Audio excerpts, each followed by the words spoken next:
Hello and welcome into the Fog.net podcast. My name is Michael Swain, the Kansas beat writer for 24/7 Sports, coming to you not from my home podcast studio and not from my hotel room. I wanted to get this done while I'm here at Allegiant Stadium in Las Vegas for Big 12 Media Days. The start of talking season is officially underway, and there was a lot of talking, over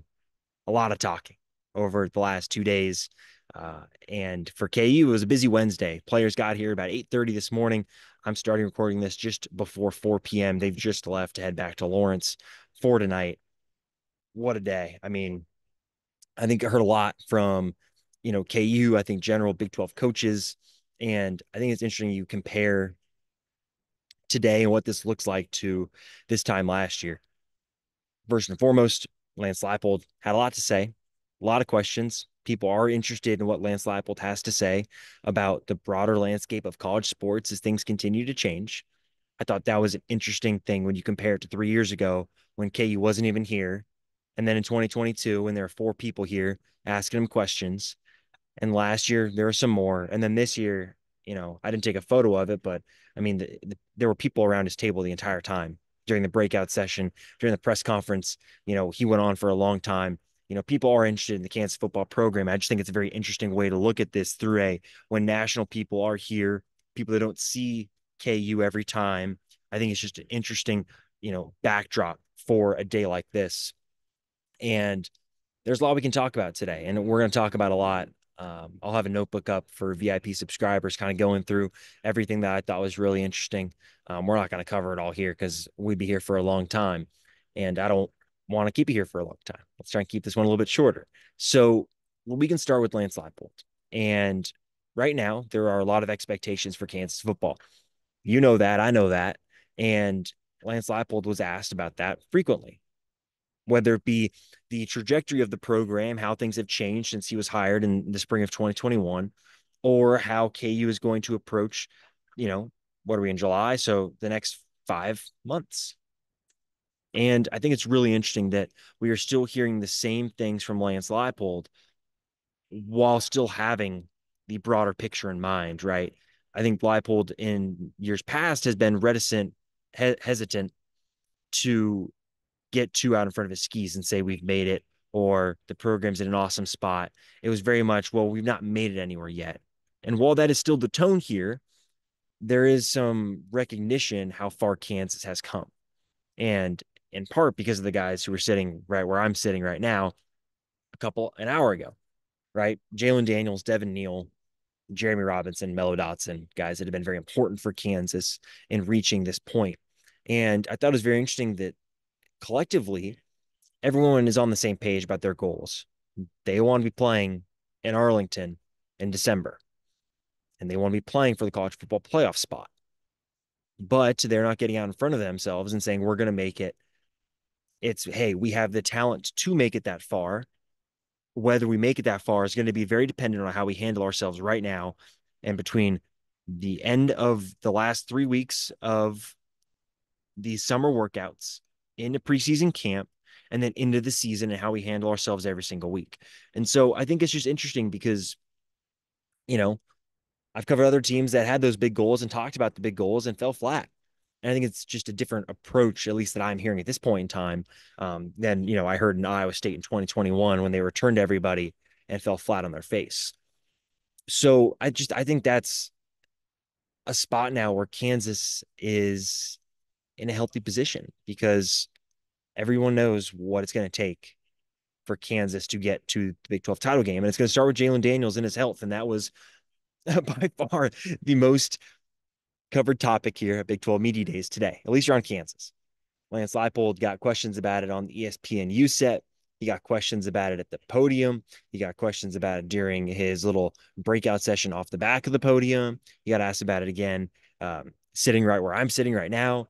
Like, there are a lot of Jalen Daniels questions, and the answers didn't vary, right? It's been very consistent today. KU feels good about where Jalen Daniels is at health wise. He is able to do everything that the trainers feel he should be able to do at this point in time as he continues to look back to, get back to 100%. You keep in mind that he did take really good steps forward during spring ball. And we've talked about this on the podcast before, how he was trending in the right direction and that has continued into the summer. And something else that was asked is about, the backup plan, right? If Jalen isn't unable to play, KU does not have Jason Bean. That Jason Bean blanket is not there anymore. It's a Cole Ballard blanket, most likely, unless Isaiah Marshall has an incredible preseason camp. I think Cole Ballard will be the number two. And Leipold was asked about Cole Ballard a couple times. And I thought it was interesting that he mentioned the physical development of Ballard and the way that he has taken a step forward. Because I think it's times, myself included, I don't think we can forget that guys, when they arrive from high school as normal enrollees, they arrive in June and they get 8 weeks of strength conditioning work. And while 8 weeks, you can do a lot in 8 weeks, right? You can gain a lot of weight, you can drop a lot of weight, but it's not a full off-season cycle. And by all accounts, Cole Ballard has taken full advantage of his first off-season cycle, and so he'll be in a good spot physically going into the fall. Now, is he going to be Jason Bean if he has to play? Probably not, because Jason Bean was a good quarterback and he had a lot of experience. But Leipold said he's confident right now that Jalen Daniels will be able to play in all 12 games. And that if Cole Ballard is playing, it's because it's dictated by the score of the game, not by Jalen Daniels and his health. So that's that side of things. The coach side. The player side, I thought Jalen was really, introspective today. Probably more so than I've seen him, in the 4 years that he's been around the program. Obviously, a lot happened last year. The back injury in camp, back injury getting hurt again before the Texas game, the uncertainty. And so look, Jalen, I think, made some very interesting points. First and foremost, he said that when asked about everything that happened, he said he would not change the way that Lance Leipold handled things, right? Being very discreet, not giving a lot out. And I thought it was really, really interesting because he said the story should not be Jalen Daniels' health. The story should be Kansas football is, at that point, what would they have been, 4-1 going into the UCF game, 5-1 after the UCF game. That should be the story that Kansas football is heading towards a winning season. Not, oh, Jalen Daniels is out for this much time or Jalen's going to miss some time. And that continued. And I thought that was really interesting that Jalen would not have changed anything about the way that Lance Leipold handled his injury status publicly. Okay, so that's one part of this. Now, the other part is a lot of the other speculation and stuff and things that were said around Jalen, his health, his status with the team, his future at Kansas. If you're a Kansas fan, it's been put out there, right? And it's been debunked. But Jalen talked about the mental health aspect and how it was a detriment to that. Because all of a sudden he said he had teammates asking him, "Hey man, are you set here? Are you staying?" When stuff got circulated online that, erroneously reported, I should say, that, Jalen might be considering transferring. And so he said that even got into, Jalen said that got into his own head, that his teammates are coming to him and asking him, "Hey man, are you really, man, are you really considering transferring?" And for him, he says he had no consideration of that. And so he got asked, or I asked him, is there anything that people got wrong about you last year that was incorrect? And so I'll play this clip right here for you so you can hear it from himself. Wrong or anything you feel like never got cleared up about last season for you? Yeah, I mean, almost everything, to be honest. I never had intentions on leaving the program. Never had any ill will towards any of my teammates. I mean, if I was able to be there for my team, I would have been there. People had questions about me not traveling to certain games. Physically, I couldn't travel to certain games. So, being able to clear stuff like that up, I've always wanted to be here for my team. Those are my guys, and I've been grinding with them this whole entire time since we've been at Kansas. And we haven't been doing all of this work for me not to play ball.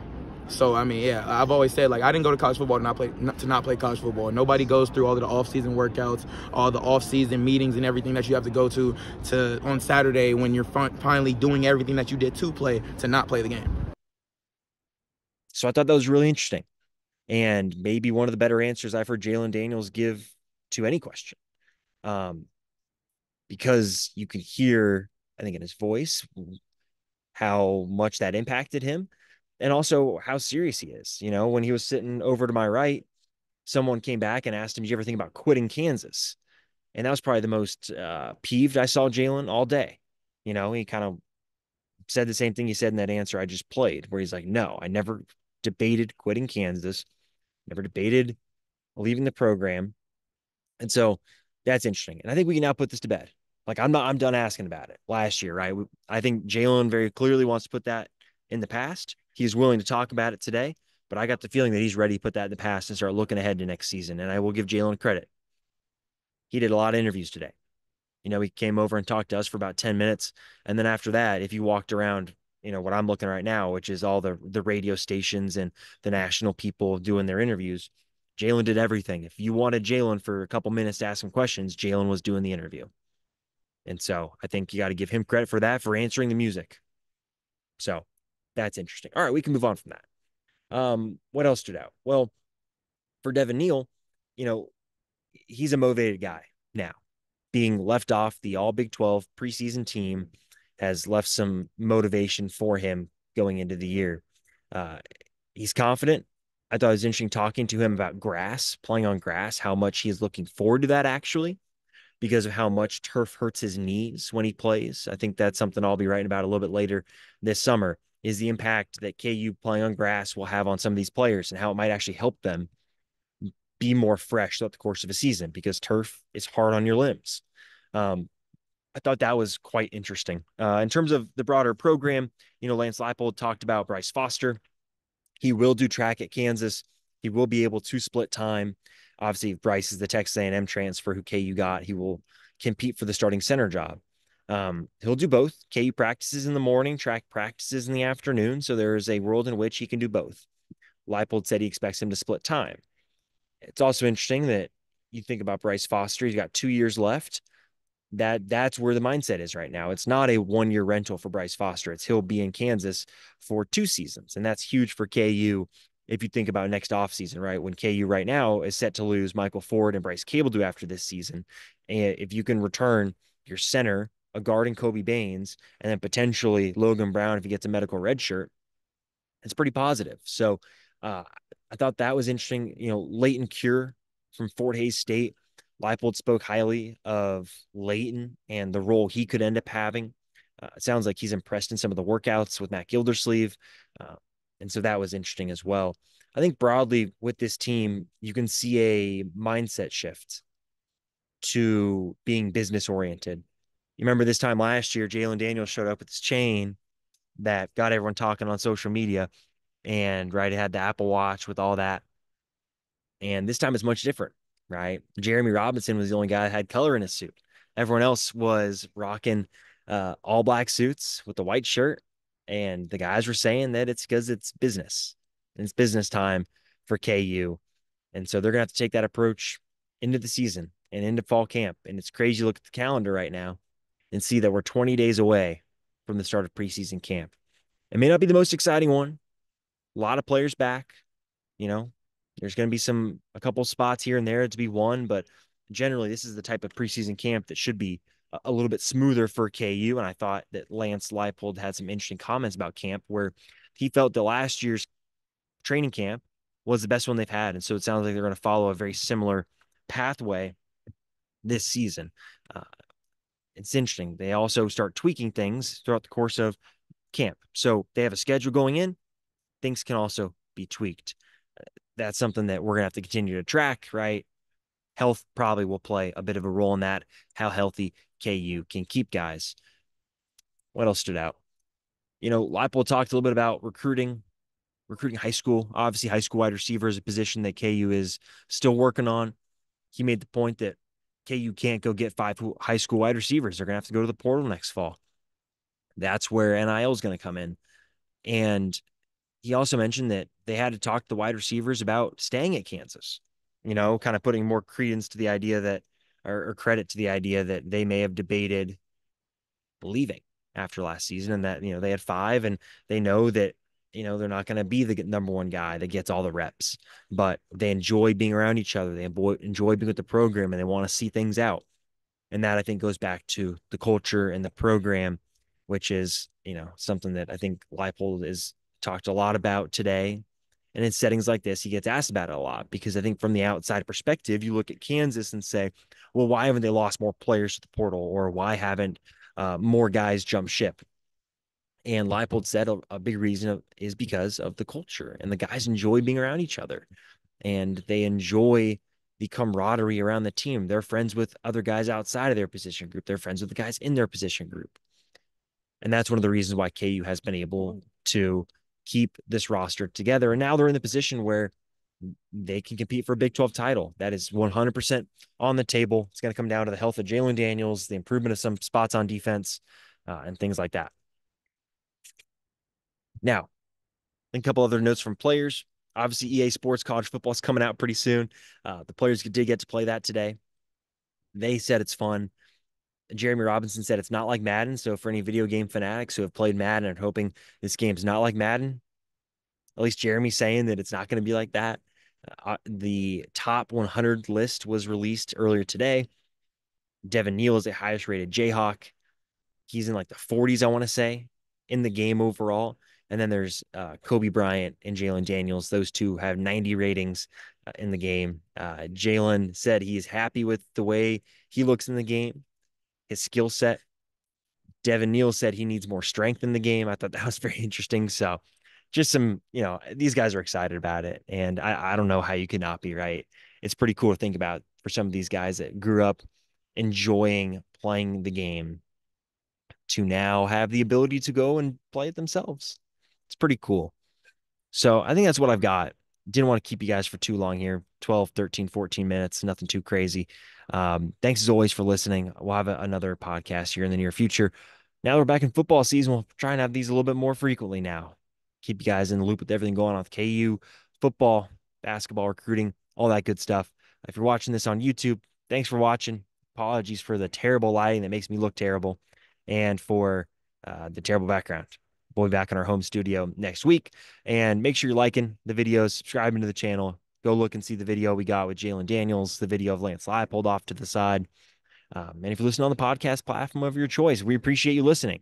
If you wouldn't mind, leave us a 5-star rating, a review on your platform of choice. Those definitely go a long way, helping us find some more Jayhawk fans out there who are looking for some podcasts and just a guy talking about Kansas who will hopefully have more guests next time. So it's a little bit more back and forth rather than me here just rambling and trying to get through all the stuff off the top of my head as we wrap up Big 12 Media Days. So, hey, thanks as always for listening. Really appreciate you all.